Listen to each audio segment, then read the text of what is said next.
En mars 2022, le producteur Amadou Diaby réunissait les anciens membres du clan mythique Wenge Musica pour un concert prévu le 30 juin de la même année. La réaction en ligne ne s'est pas fait attendre. Les internautes étaient plus que réjouis à l'idée de revoir ce groupe qui avait bercé leur jeunesse. Même si la séparation de ce clan a permis à plusieurs talents d'éclore, elle n'a jamais été digérée par une grande partie des fanatiques. Comment apprécier que vos idoles, après avoir évolué ensemble pendant toute leur enfance, se clashent sur un podium? Comment accepter que ces mêmes idoles se tournent le dos et ne se parlent plus? Mais surtout, comment accepter que la symbiose entre ces idoles puisse voler en éclats? Ne vous en faites pas, le but de cette vidéo n'est pas de ressasser les moments difficiles, mais plutôt de revisiter les bons moments, en expliquant les sources de cette symbiose et en expliquant pourquoi Wenge Musica constitue à mon humble avis le parfait puzzle.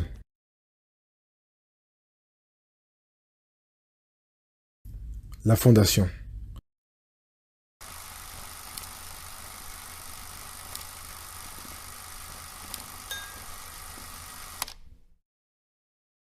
L'histoire commence dans le milieu très compétitif qu'était la scène musicale de Kinshasa au début des années 80. Il était commun pour plusieurs jeunes de créer leur orchestre comme un passe-temps. Le groupe Celiostar fut un bon exemple.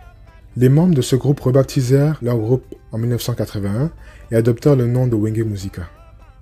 Le nom Wenge, qui désigne un type de bois, était un hommage à l'équipe de foot locale et le nom Musica était un hommage au Viva la Musica de Papa Wemba. Le groupe grandira en popularité et devra se créer une structure. C'est cette même structure qui perdura jusqu'à la séparation du groupe en 1997. En tout, ils auront 2 postes de leadership mineurs occupés par Adolphe Dominguez et Blaise Boula et 4 postes d'administrateurs.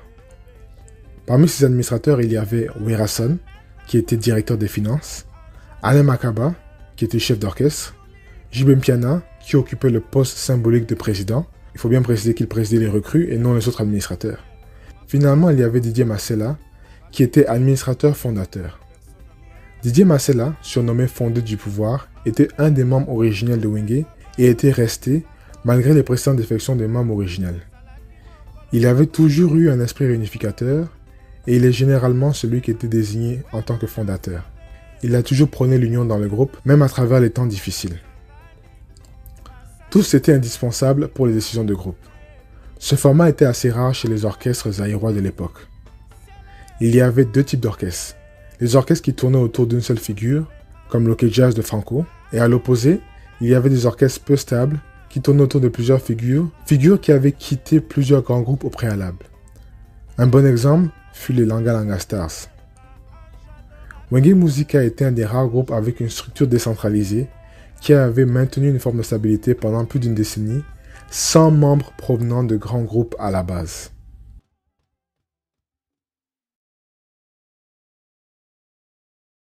Le génie. Ces grands groupes de l'époque avaient chacun leur son. Par exemple, la chorale d'Empire Bakuba avait un style différent de celle de Victor Eleison, ainsi que celle de Zaiko Langalanga. Les membres de Wenge devaient donc créer leur propre style.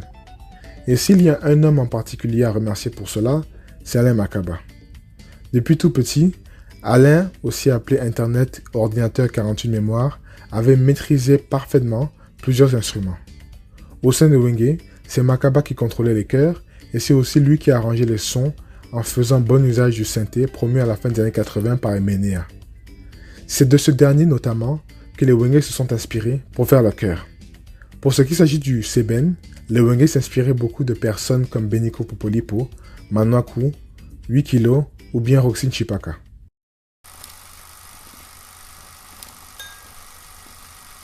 Alain Makaba avait travaillé au studio Bobongo, où il avait contribué aux albums de chanteurs comme Bimi Ombale, ancien membre de Zaiko Langalanga. C'est ce rôle occupé par Makaba qui permettra aux membres de Wenge Musica d'enregistrer leur son pour leur premier album Bouger Bouger, qui contiendra leur chanson à succès Moulolo. Le succès va continuer en 1991, où le groupe sera élu meilleur orchestre du Zaïre grâce au succès de l'album Qui n'est bougé. Cela vaudra aussi le titre de meilleur guitariste à Alain Makaba. Suite à ce succès, Alain Makaba va continuer à transformer le son de Wenge en incorporant des nouvelles sonorités jazz et mélodies inspirées d'autres styles étrangers. La stratégie. Les succès vont s'enchaîner avec les albums produits après, tels que Kala et Bouigné en 1993 et Ange adorable en 1994.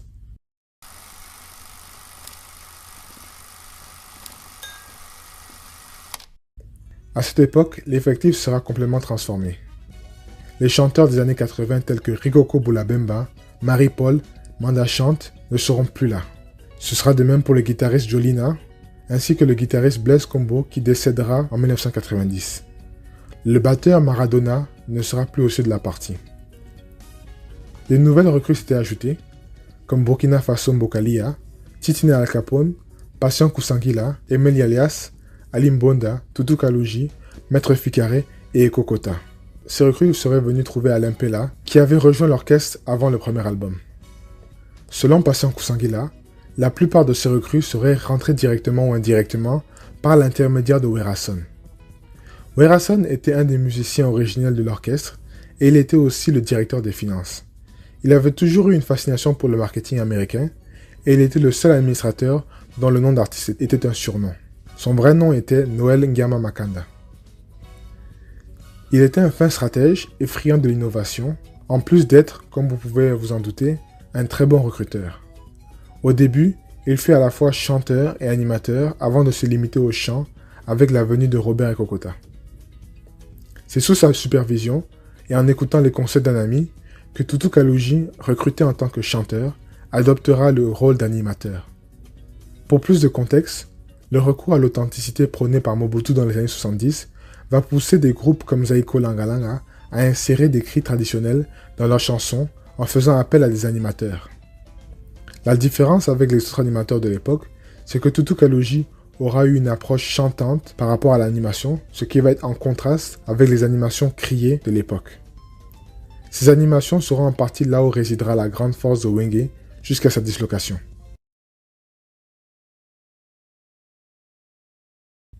Le charisme. S'il y a autre chose que l'authenticité aura apporté à la musique populaire, ce sera sans doute les chorégraphies de groupes inspirées par des danses traditionnelles. Il y avait des groupes entiers qui étaient chargés de danser au nom du guide spirituel que représentait Mobutu. Ces chorégraphies étaient diffusées à la télé nationale et ont grandement influencé les danses des groupes populaires tels que Zaiko Langalanga. Un homme qui a eu une énorme contribution à ce paradigme de danse fut Raja Kula. L'homme aux 6600 danses et leader du groupe Station Japana a été décrit par Alain Pella comme le vrai pionnier de la 4e génération de la musique congolaise.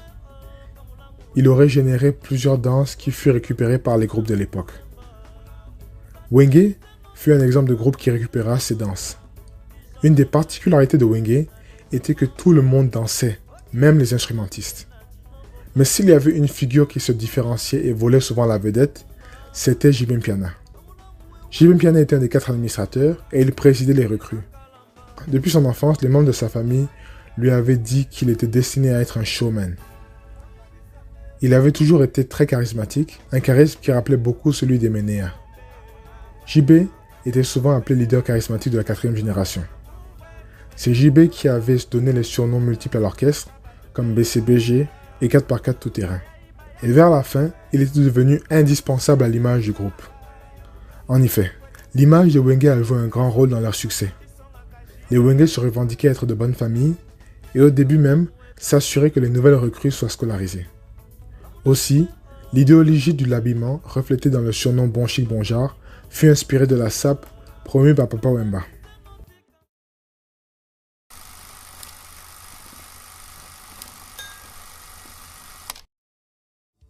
Le paradigme de danse invoqué tout à l'heure sera incarné par la danse Ndombolo, qui sera sur l'album de Jibin Piana intitulé Feu de l'amour et qui sortira en 1997. La partition de la danse Ndombolo sera réalisée par le guitariste japonais, un ancien membre de Station Japana de Raja Kula. Cet album va faire connaître aux membres du groupe un succès astronomique et va influencer plus d'une génération sur tout le continent. Paradoxalement, ce même album va faire venir secouer les 4 piliers sur lesquels reposait la stabilité du groupe. Et l'orchestre ne s'en remettra pas. Comme le dira Alain Makaba par la suite, les feux de l'amour auront consumé le bois Wenge.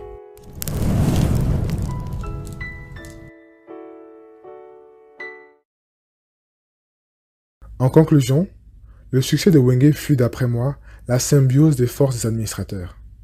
inspiré par l'idée de Didier Masella, édifié par le génie de Alain Makaba, propulsé par la stratégie de Werason et incarné par le charisme de JB Mpiana. Le tout rajoutait une chimie qu'ils auront développée depuis l'enfance. En vue du concert qui aura lieu le 30 juin 2022, même si les fans savent que Wenge ne pourra pas renaître de ses cendres, nous espérons grandement que les anciens piliers pourront nous faire goûter, une nouvelle fois, aux fruits de cette symbiose tant réclamée.